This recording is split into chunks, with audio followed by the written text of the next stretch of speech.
فليعبدوا رب هذا البيت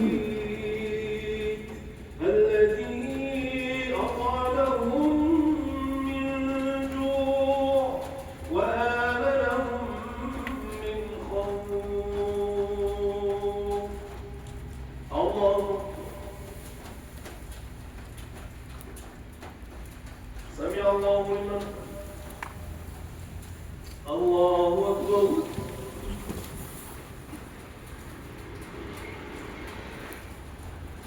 الله